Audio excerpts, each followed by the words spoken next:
Bueno, de verdad que es un honor, me agrado estar esta mañana aquí con la posibilidad de poder conversar con ustedes desde un estrado que creo que da la posibilidad de poder mirarnos de frente. Primero, saludarles, somos creo todos conocidos, agradecer mucho a las personas que hacen posible la organización de esto, al director del departamento, Mario Negrón, jefe de carrera de la carrera de Puerto Montt, Ramón Arcay, Sergio Ávila, ¿cierto? Jefe de carrera también de la carrera de Educación Física de Osorno, y a los invitados que vemos a Nelson Castillo, de la Universidad de La Llancha, Walda Alarcón, de la Universidad de La Llancha, la profesora Díaz, de la Universidad de Biobío. De verdad que nos sentimos gratos, a pesar de que no somos tantos los que están hoy día acá. Creo que eso es lo que cuesta en Chile hacer este tipo de cosas, lo que significa el momento que vive actualmente la educación chilena. Uno no puede hablar de crisis, quizás lo que está ocurriendo son situaciones propias de los contextos que se van dando. Y la verdad que cuando me correspondió ver la posibilidad de estar acá presente, uno empieza a pensar, bueno, bajo qué condición va a hablar. La verdad que hace no tanto tiempo estuve acá presentando unas ponencias, y la verdad que desde el cargo, que varía un poco, a pesar de que uno puede ser el mismo individuo, con los mismos errores y los mismos aciertos, cambia la posición y la visión sobre lo que se tiene, lo que uno siente en el deporte, en la actividad física o en la motricidad. Y por lo tanto yo me planteaba decir de qué hablo, de qué voy a hablar, qué sería importante. Y la verdad que cada vez desde arriba se ve más complejo la situación, que uno pudiese pensar desde arriba, se ve más fácil. Desde arriba pueden haber soluciones, hay menos soluciones, hay menos posibilidades. Como que va quedando de lado. Me toca reemplazar al rector varias veces con esto, los rectores no dan abasto, tantos viajes, situaciones, no dan abasto para estar en los consejos de rectores, para saber lo que está pasando, y la verdad que no es tema. El deporte no es tema, la actividad física no es tema. Lo que sí son temas son los problemas que están, y donde la educación física o la actividad física puede ser una solución real. Y la verdad que esos temas son los que hay que poner de relieve. Esas son las grandes tareas del futuro, como hoy día se puso la educación. A lo mejor hay que aprovechar el impulso y agregar lo que es la educación física. Los otros temas que vienen, que son los temas de sobrevivencia, como son los temas que tienen que ver con la energía, con la matriz energética, lo que tiene que ver con el futuro que nos espera cuando jubilemos, qué está pasando con la previsión, qué está pasando con eso. Esos son temas fundamentales que Rolo dice que sí, pero yo creo que Rolo sabe de qué se trata. Entonces, de verdad que me costaba un poco, y le dije a Luisa, ¿sabes qué? Esta situación es tan compleja, yo voy a hablar de la complejidad, de la teoría compleja. Había leído un poco sobre la teoría compleja, y la verdad que esto da posibilidades de situarse en un contexto un poco superior. Así es que, más allá de que esto pueda ser una gran clase magistral, les pido la comprensión de entender que va a ser un diálogo, una conversación, una exposición de ideas, y que en algún momento pueda tocar tangencialmente algunas creencias, algunas cosas, y que nos permita enfrentar el desafío de este Congreso y todos los que tienen que venir por delante, con una mirada un poco diferente. No hay que ir por donde hemos ido, porque ya está claro que de todas maneras se ha avanzado, pero es difícil avanzar. Bien lo decía Mario, la cantidad de ponencias que hay aumentaron. Quiere decir que si esto está normalizado, a lo mejor hay más. O sea, es un buen camino, pero ¿dónde están llegando esas investigaciones? ¿Dónde están apuntando? Revisé el programa completo y hice un análisis de la cantidad de ponencias que había. Una gran cantidad situada en la salud. El 70% de las ponencias que están en este congreso están centradas en la salud. Y uno dice, ¿dónde están los profesionales de la salud? ¿No les interesa lo que hacemos nosotros? ¿No tiene importancia? Primera interrogante. Situación que a lo mejor no podemos responder solo pensar. Después nos planteábamos desde la otra perspectiva. Hay un acento sobre la educación. Miraba las ponencias y nuevamente decía, claro, hay un tema que tiene que ver con el niño. Y después aparece el deporte de alto rendimiento. Hemos querido despegarnos muchas veces de la educación física del deporte, en los ámbitos formadores, los estándares de calidad, la acreditación nos exige proyectos coherentes de un perfil profesional.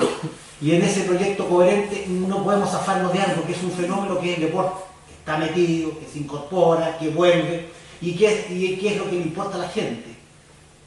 El fenómeno. ¿Estudiamos el fenómeno o levantamos un objeto de estudio diferente? Estudiamos el fenómeno y desde ese fenómeno vamos hacia otro objeto de estudio. Muchas preguntas, pero lo interesante es que estamos acá y que realmente las personas que están acá están en este contexto de buscar la solución. El método científico positivista nos puede dar muchas ventajas, pero ya hemos visto que nos da más desventajas en esta situación actual. Hay que cambiar el método, esos son procesos muy largos.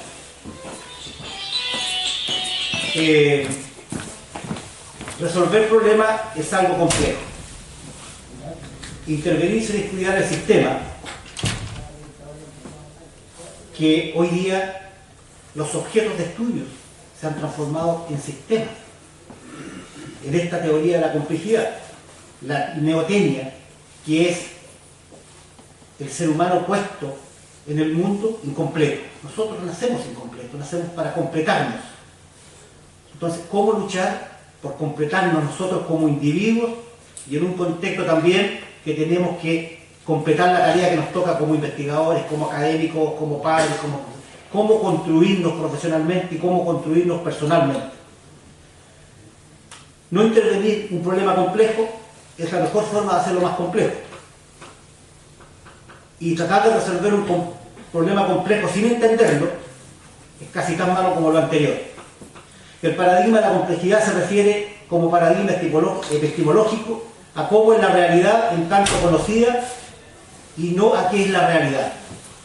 Es decir, lo complejo releva que nosotros estamos resolviendo algo que no es realidad, sino la realidad que vemos. Por lo tanto, dice que queda un espacio muy grande entre la resolución de problemas y lo que realmente podemos hacer en profundidad.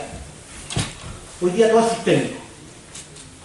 Hay sistemas para recalar. A partir de las diversas revoluciones teóricas, principalmente del siglo XX, todo lo que era objeto se convierte en sistema. Incluso lo que se consideraba como la unidad elemental, el átomo, se convierte en sistema. No solo los objetos se convierten en sistemas, el universo mismo es considerado ahora un sistema de sistemas. Y atingente a nuestra realidad, los sistemas de entrenamiento lineales, ¿se acordarán? Los que estudiamos antes de Matheyer, que era la solución, grandes volúmenes para producir procesos de transformación, cuidando los principios del entrenamiento, progresividad, continuidad, alternancia, individualidad biológica. Y por otro lado aparece la planificación contemporánea, que nos habla desde la teoría de sistemas y nos dice que podemos avanzar en paralelo, que ya no es necesario competir tampoco con tanta, se requería mucho más motivación intrínseca entonces. Hoy día es trabajo, resultado, para que no se desmotiven aquellos que estudian, porque tienen muchas ofertas en el contexto. Entonces, la teoría de sistema responde también dentro del deporte. Y si nos vamos viajando hacia adentro del individuo, vamos a llegar a la célula, a la mitocondria. El problema es no llegar ahí, sino cómo salimos de ahí. Cómo sale el estudio de la mitocondria, cómo sale esa afuera y impacta en la sociedad. Si uno mira el stiffness, que es la capacidad que tiene un material para deformarse y tomar su forma real, el tiempo que se demora se llama stiffness. Es un sistema en sí, y están los pies de los deportistas, los pies de Usain Bolt, está el stiffness. Y es un sistema complejo porque están los terminales nerviosos, están las estructuras óseas. O sea, solo hay gente estudiando el stiffness, la capacidad que tiene el pie de Usain Bolt de perder la forma y recuperarla. ¿Cuánto tiempo demora? Y por el otro lado el sistema dice, no, lo mejor es la rigidez del pie. ¿Cómo ese pie lo mantengo tan rígido que no pierde energía? Que se apoye y no pierde energía, rotar la pista elástica devuelve la energía. ¿Qué es mejor? Está comprobado que la rigidez rompe los pies. Esas son las grandes lesiones. Lo mismo ocurre en la teoría de sistemas, lo mismo ocurre en la sociedad. La rigidez se rompe. La flexibilidad es lo mejor. Pero flexibilidad ¿hasta dónde? ¿Hasta dónde el stiffness para que el pie se deforme y recupere? Todo me indicaría que un pie pequeño tiene mejor stiffness, porque se deforma menos y recupera menos tiempo, pero genera menos potencia. Lo mismo ocurre con las organizaciones, Lo mismo hay que pensar que puede estar ocurriendo con nuestra educación física. Yo le pedí a Mario, a nuestro director, las actas del CANEF, me las prestó. Le di el trabajo de leer. Y tomé las actas cuando me tocó ser director hace un tiempo y los temas eran los mismos. Los problemas con el ministerio eran los mismos. Los problemas con INED, Chile, eran los mismos. Pero exactamente los mismos. Habían algunos fondos para hacer algunas investigaciones que justificaran las políticas del gobierno de turno. No sé si eso es hacer ciencia. No sé si eso es romper. Y la verdad que la propuesta de mirar va un poco por ahí. La complejidad, cuando uno se la plantea, se pregunta por el sentido de la historia y se da cuenta que el único sentido de la historia es que se va construyendo conforme hacemos historia. Y podríamos agregar que la complejidad es la incertidumbre en el seno de los sistemas ricamente organizados. O sea, la incertidumbre que tienen los sistemas organizados es la complejidad según Edgar Morin. Yo creo que ahí nos queda claro que hacia dónde hay que ir. La verdad que hoy día me sentí importante y le decía a Ramón que estoy dentro del 70% de los 70 millones que tienen problemas con su BlackBerry. Eso habla de globalización, estamos afectados, la verdad que uno siente que no puede estar contactado con el mundo. Recién me acaban de informar que salió el informe de CERNAC y aparece en la universidad con la cantidad de reclamos. Y esto varió, hay que responder, pero como no me llegó el correo, quedé absolutamente desvinculado, así que aquí correré a responder qué es lo que hay detrás de eso, porque ya sé en qué lugar está. Si esto lo llevamos a la realidad contextualizada, los sistemas han avanzado profusamente, y miraba un grupo de personas que ya no escuchan los CD, no están en este tema, y les preguntaban por qué ustedes están volviendo al vinilo. De hecho se están fabricando los discos de nuevo, y ellos dicen porque el CD y todo esto es una mentira. Los cantantes no cantan tan bien como aparecen ahí. Los sonidos no son reales. Por lo tanto, sentimos que esa perfección del sonido no es real. Porque el ser humano se le está engañando el oído. Cuando nosotros vemos la interpretación aquí, esto es real. Ahora, ¿cómo nos vamos alejando y cómo nos vamos acercando? Es el tema clave. Y por último, está nuestro amigo, nuestro querido Rodrigo Ramírez, nuestro profesor de fisiología. Él entiende bien este tema, ¿no? Lo que tiene que ver con el cuerpo, la fisiología de la célula. Podemos avanzar desde lo más básico de la célula hasta llegar a los quarks, que es la división mínima que se puede hacer de algo. Pero si uno mira el organismo, y yo digo, ¿qué es la ventaja? Yo hoy día tengo un cambio, y la verdad que si no fuese por educación física, no lo disfrutaría. No lo disfrutaría. Y en una lógica tan elemental, ¿qué ocurre en el organismo cuando una célula se ha fatigado en beneficio del conjunto? Esa célula disminuye su potencial momentáneamente, pero inmediatamente la economía general viene en su apoyo, la economía general de los sistemas, y es fortalecida por un nuevo esfuerzo, y lejos de permanecer debilitada, se vuelve más fuerte por la acción a medida que se ejercita. Y yo creo que eso yo lo llamaría rebeldía. Esa energía que está ahí, que se sobrepone al medio, que la podemos llamar de diferentes formas, es el espacio de rebeldía que todavía nos queda para hacer los cambios. Cuando el sistema nos pasa por encima, cuando vemos que estamos en una posición de no poder avanzar. Con qué alegría, se los digo personalmente, vi cuando se levantaron los alumnos, los estudiantes. El sistema nos estaba haciendo pedazos. Y no fuimos capaces, doctores, postdoctores, de levantar nada de eso. Si los estudiantes lo que están haciendo lo aprendieron en la población, no lo aprendieron en la universidad. Recuerdo cuando íbamos a la universidad, muchas personas adultas es que ahí van a aprender a ser rebeldes en la universidad. Hoy día le estamos enseñando a no ser rebeldes. La calle le está enseñando cómo ser rebelde. Son los aprendizajes. Entonces ahí es donde hay que cambiar el paradigma, donde hay que mirar en los otros sentidos. Bueno, ahora viene la parte aburrida, un poco más, está más condensada. Durante el siglo, la humanidad ha doblado la población de 3.000 a 6.000 millones y ha incrementado notablemente la esperanza de vida. Un tercio más en los países desarrollados que los nuestros aún. La educación y la salud se han convertido en servicios accesibles a todos los ciudadanos. Se han extendido la información instantánea a todos los confines del planeta y se ha ido acelerando la participación política, ampliando el pluralismo y la riqueza. Su histórica misión le lleva a refundir el mundo en una original unidad que lleva su indiscutible sello, la globalización. El balance positivo de los últimos 100 años nos enseña que a mayor libertad política y económica, mayor crecimiento colectivo y más prosperidad personal. Los grandes valores de la modernidad, libertad, igualdad y solidaridad han sido conquistadas en gran medida por el sacrificio de millones y millones de hombres y mujeres a lo largo de este periodo, haciendo retroceder la tenebrosa amenaza de los que yo he denominado los ismos.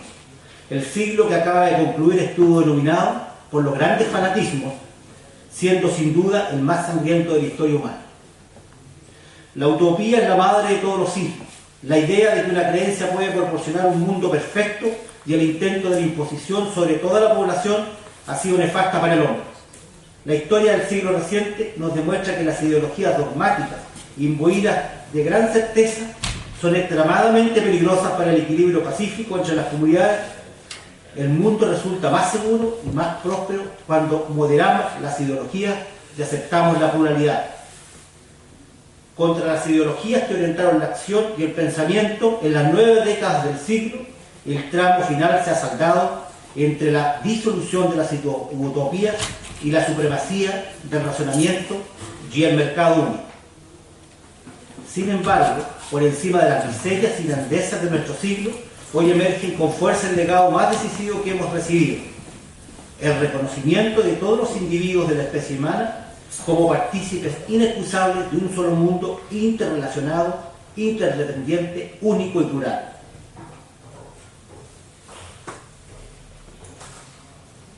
En este ámbito que he mencionado, hay algunos autores como Thorsten Veblen que han denominado la pasada centena como el siglo del ocio, y que a través del tiempo de ocio los grandes segmentos de la población trabajadora, los niños, los ancianos y las mujeres, han mejorado notablemente la calidad de vida y se han insertado de forma efectiva en la vida social. La recreación, que tradicionalmente se había visto como un placer prohibido, en la actualidad se manifiesta como un incontenible deseo capaz de desencadenar las fuerzas de la cultura, la imaginación y los sueños humanos. En el ámbito que se desarrolla la actividad del deporte, en su doble dimensión como práctica lúdica, muy competitiva y considerable exigencia física, practicada de manera más o menos espontánea por millones y millones de individuos de todo el orden, que tiene como referente las enormes parafernalias del deporte de alto rendimiento.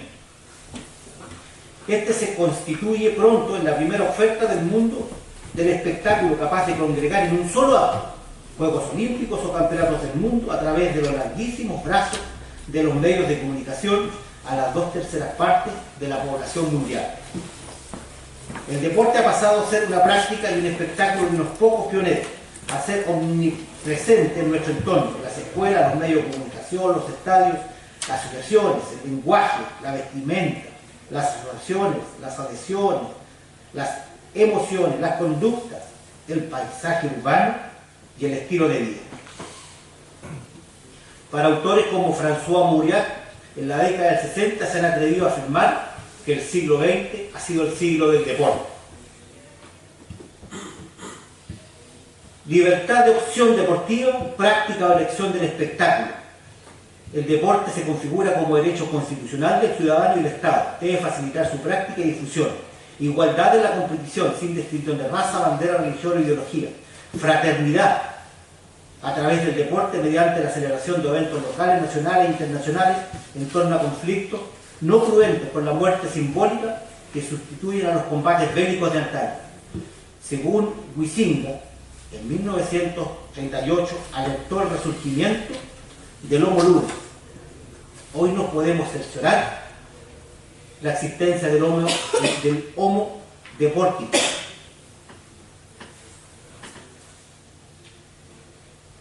Este deporte pronto se emancipa de la atadura inicial y se convierte en una pieza clave en el engranaje ideológico de todos los signos, en este caso del liberalismo, del nazismo, del fascismo, del comunismo, del nacionalismo o del globalismo. El deporte ha sobrevivido a sucesivas metamorfosis y ha sido sometido y convertido en uno de los hechos más característicos del mayor impacto del siglo XX. Quizá esa capacidad de la metamorfosis que tiene le ha hecho sobrevivir, desarrollarse y avanzar. Y quizá también porque han intervenido diferentes corrientes de pensamiento y han convergido también los quehaceres propios del desarrollo de un país, desde lo económico, social, etc. Por ello, es necesario potenciar y generalizar la educación de las nuevas generaciones de todo el orden, entendiendo este proceso como inversión socioeconómica que se puede realizar y conseguir el consenso universal y poner al servicio de nuestras comunidades una ética global común en la que predomina el valor de ser, del saber, del hacer sobre el tener y el dilapidar a modo de afirmación personal y colectiva frente al estilo de vida consumista. El deporte puede entregar todos esos valores que yo he mencionado y que tanto necesitamos. La palabra deporte, traducida a casi la totalidad de las lenguas del planeta, es un tema auténticamente ecuménico, religioso, de culto, y que tiene un doble sentido, el sentido universal y de la comunicación entre los seres humanos en torno a la religión laica, globalizada, que evoca rápidamente y sin ningún género de dudas una práctica o un estilo de vida. Para la población de nuestra época el deporte se constituye como uno de los términos más indudables de nuestra cultura global. No obstante, el deporte presenta algunos factores endógenos que conforman la lógica interna perfectamente estructurada desde el punto de vista sistémico. Interactúa con un sistema autónomo pertinente con la lógica externa, constituida a su vez por unos factores exógenos que influyen sobre él y viceversa. La congruencia entre la lógica interna y la lógica externa del deporte hacen que este sea una práctica y un espectáculo de gran vigencia social, enorme presencia cultural y un símbolo identificador de nuestra época. El deporte presenta unos rasgos estructurales que lo identifican y lo discriminan para un mejor estudio y comprensión.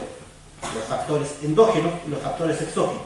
Entre los primeros, internos aquellos que corresponden a su lógica interna. Tenemos el juego, el esfuerzo físico, la competición, las reglas, la institucionalización y el espíritu deportivo fair play.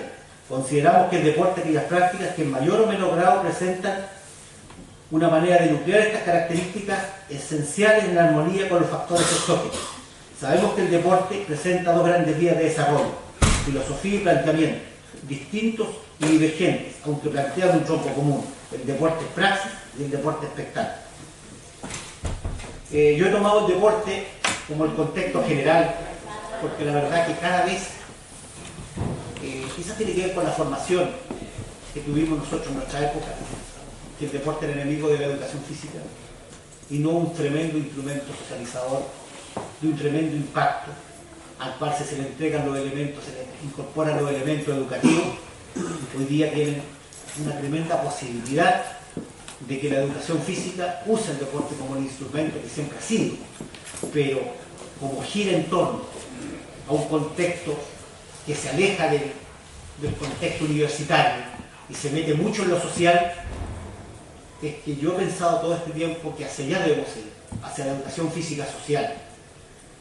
Y dentro del contexto social está el alto rendimiento, porque el deporte y el alto rendimiento es parte del individuo, de levantar estereotipos, arquetipos sociales, modelos, alcanzar los límites máximos, también tienen que ver con la sociedad. Lo que pasa es que uno tiende a buscar espacios muy pequeños donde poder aplicar cierto nivel de conocimiento. Hay que hacerlo igual, pero la salida de esos conocimientos tiene que ser hacia un espacio mucho más grande.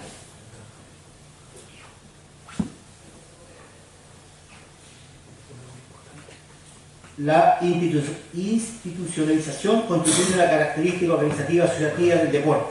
En el entramado social es su característica más sociopolítica y presenta ejes propios que promueven y organizan el deporte en el entorno social correspondiente. Se construyen estas instituciones de manera emergente y van de alguna manera institucionalizando los deseos de la gente. Los medios de comunicación van ayudando, los jugadores se asocian, los clubes, los hinchas, las empresas financian el proyecto deportivo. Quizás porque sí la gente necesite metas, necesita realidad, necesita verdad. Muchas veces no entregamos eso, a pesar de que todos estos movimientos que arrancan desde los ranos, que también existe acá un grupo de ranos liderado por el profesor Ulloa, que de alguna manera se autodeterminan, se autoentrenan, se autoconvocan, se autodefinen, es decir, autonomía. Me tocó ir a participar un poco de este grupo y me llama la atención de inmediato que nos sirven los entrenadores de fondo para entrenar ranas. Son una variante, son una vertiente diferente. Los sistemas de entrenamiento, los principios generales por el que sirven. Pero la verdad que hoy en día, habiendo tenido experiencia en eso, hay que volver a estudiar, porque los motivos son diferentes. Los individuos son individuos que uno los mira y están pasados 12, 15 kilos tranquilamente de peso, con un porcentaje de grasa elevado, y están ahí vestidos, sin complejo, corriendo, sin importarle llegar primero. Lo que siempre les decía, lo importante es competir, pero no fue, de algo habrán servido los mensajes, pero fue la autodefinición de sobrevivencia del individuo. ¿Cómo sobrevivo en este medio? Tengo que ir hacia la motricidad. Yo creo que cada vez hay más gente viniendo a la motricidad. El problema está, ¿qué estamos ofreciendo? ¿Cómo estamos formando esa gente que va a ir a entrenar los runners? Tiene que ser una especie de quiropráctica. ¿Cómo era sentido esa gimnasia que nos hicieron nosotros y que era gimnasia y salud?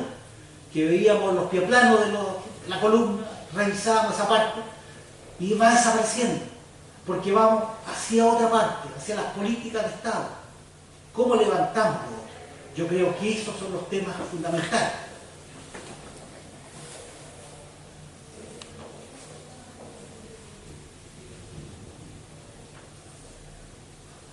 La verdad que escribí bastante. Actualmente estamos en el inicio de una era impredecible que algunos llaman sociedad de la información, otros del conocimiento, y por qué no del saber. Los especialistas sabrán distinguir una de la otra. La información tiene un sentido, el conocimiento tiene otro, y el saber cómo aplicar ese conocimiento y cómo usar la información tiene otro. La verdad que rápidamente, yo recuerdo hace 7 años, 8 años, nos bombardeaban aquí en algunos cursos que es que esta es la sociedad de la información. El que no está informado, después pasamos a la sociedad del conocimiento. Estamos en la sociedad del conocimiento. Y yo creo que vamos a ir a la sociedad del saber, porque si no vamos hacia allá, no nos sirve de nada el conocimiento.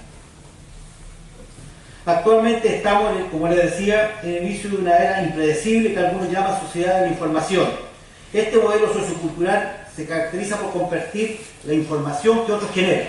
La famosa predicción de los años 60, en que se denominó al mundo como una aldea global, hoy es una realidad gracias a los medios de comunicación social que hacen posible la gigantesca eliminación de distancias y tiempo, haciendo la comunicación inmediata y convirtiendo al planeta en una inmensa red de comunicaciones inmediatas. La época contemporánea nace a mediados del siglo XVIII, con la creación de la sociedad industrial, fundamental en un sector secundario a través del cual se tiene acceso a los bienes producidos, se inaugura la modernidad, se llega hasta un segundo tercio del siglo pasado. La posmodernidad cimentada en el sector de servicios que promueve el acceso a los servicios prestados por otros. Surge en la década de los años 60 con el fin de coexistir y relevar la modernidad con la creación de un modelo de sociedad postmoderna con paradigmas, valores y actitudes claramente dispares. Ante este panorama, ¿cómo afectan estos cambios distintos las instituciones que conforman el llamado sociocultural y el denominado ciudadano digital o del conocimiento y el conjunto de valores y gustos que lo afectan determinan su comportamiento cotidiano? O sea, nuestro comportamiento está basado de acuerdo a las redes, al acceso a las redes que tengamos y la posibilidad de informarnos. Es difícil que el ciudadano pueda resistirse ante esta invasión porque viene de la mano de una tecnología amigable que influye y se cuela de manera imperceptible en el mundo del niño, del adulto y del adulto mayor. Independiente de los cambios que la sociedad sufra, por encima de todo estará siempre la persona. Siempre desde la educación física hemos defendido un entorno social, un entorno particular, cultural, que considere y valore al individuo crítico por encima de los valores abstractos, gregarios y excluyentes, pero integrar una sociedad progresista y respetuosa con el entorno medioambiental y equitativa entre sus miembros. ¿Qué nos queda como reto, como parte final? En la actualidad el deporte se ha consolidado en una práctica y un espectáculo que ha superado barreras sociales, ideológicas, políticas e incluso culturales, por lo que se ha convertido en un símbolo de la cultura y en un fenómeno social de carácter mundial. Ha contribuido decisivamente a la globalización del planeta. La actividad física, el deporte originalmente, son un producto genuinamente occidental, que durante la época contemporánea ha sido adoptada por la mayoría de los territorios del orden humano, con lo que se ha producido un proceso constante de occidentalización, ya que el deporte lleva implícito los saberes, valores, actitudes y estilo que corresponde a la sociedad industrial de la era moderna occidental. Entonces tenemos un deporte que trae un mensaje, trae un comportamiento, un contenido, un valor de una época pasada. Por lo tanto, ¿quién podría hacer prospectiva de cómo va a ser el deporte en el futuro, el que estamos construyendo hoy?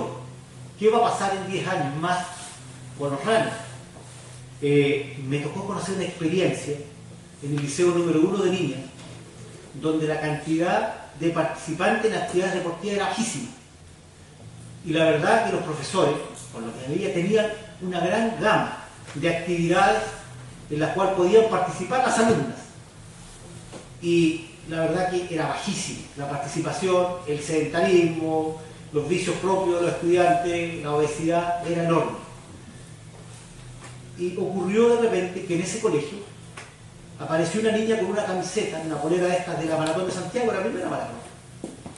Y todos se congregaron en torno a esa niña que había ido a participar porque desde su familia la llevaron a competir. Y la profesora hizo el switch y dijo, ¿les gustaría ir a correr con él? Claro.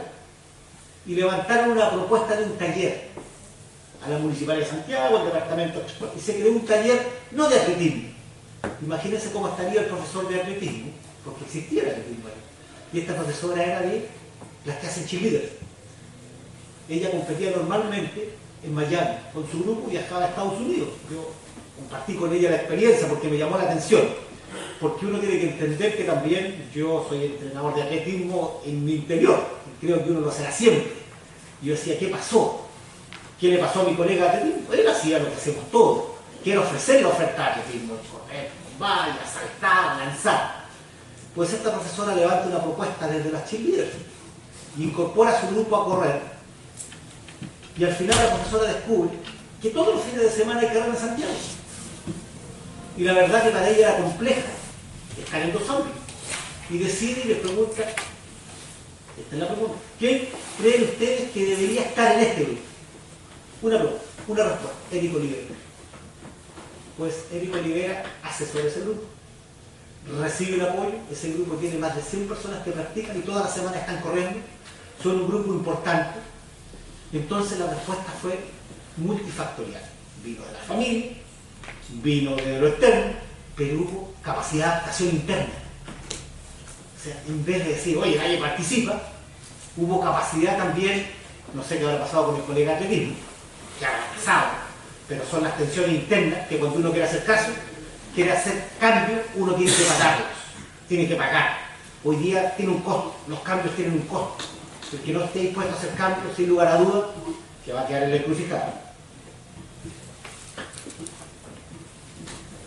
En una etapa que la historia, en que los periodos son cada vez más cortos, los cambios acontecen a una velocidad insólita y la dinámica de los tiempos históricos, el deporte está sobreviviendo a este proceso y se adapta con mucho éxito a las nuevas tendencias de nuestra época, manteniendo su capacidad de referencia para la mayor parte de la población. El deporte espectáculo es un referente mediático universal, incontestable, y el deporte de la praxis, una práctica para millones y millones de personas en nuestra era, uno de los desafíos de la sociedad de la información, en que este deporte se convierta en un referente integrador, socializador de la vida colectiva de los ciudadanos y una herramienta formativa que ayude a construir la identidad individual de las personas. Por lo tanto, inmersos en esta sociedad de información, del conocimiento, del saber, podemos presentar a un nuevo tipo de ciudadano que posee un nivel de información y de recursos tecnológicos único en la historia de la humanidad, que le permite pertenecer a la generación mejor preparada de nuestra trayectoria, pero también al hombre más alejado de su propia naturaleza corporal y motriz. El que podemos llamar Homo digitalis se caracteriza por su sedentarismo, promovido en parte por la revolución informática de carácter audiovisual. Muestra muy poco entusiasmo por la práctica motriz, aunque reconoce su importancia, y eso también está de relevancia en lo que ocurre en Chile. O sea, el 80% de las personas dice que es importante hacer actividad física, pero muy cerca o menos al 20% realmente la practica. Hay un tema de voluntad, uno se da cuenta, está el conocimiento, lo que yo decía, está la información en internet, podemos bajar las dietas, lo que quieran, todo está ahí, los planes de entrenamiento, todo. Me metí en la revista Running World, puse mi edad, mi estatura, puse en el tiempo que quería correr una distancia, puse el tiempo y la disposición que tenía, puse un test de 1000 metros y me hice un plan de entrenamiento por 6 semanas para prepararme para la maratón de Nueva York, gratis. Y sabiendo un poco de lo que era el plan, estaba casi perfecto, de verdad. O sea, era lo que yo hubiese demorado en hacer quizás 3 semanas, 2 semanas, tomando los test, haciendo todo esto, pero ahí está. Es decir, ojo con eso.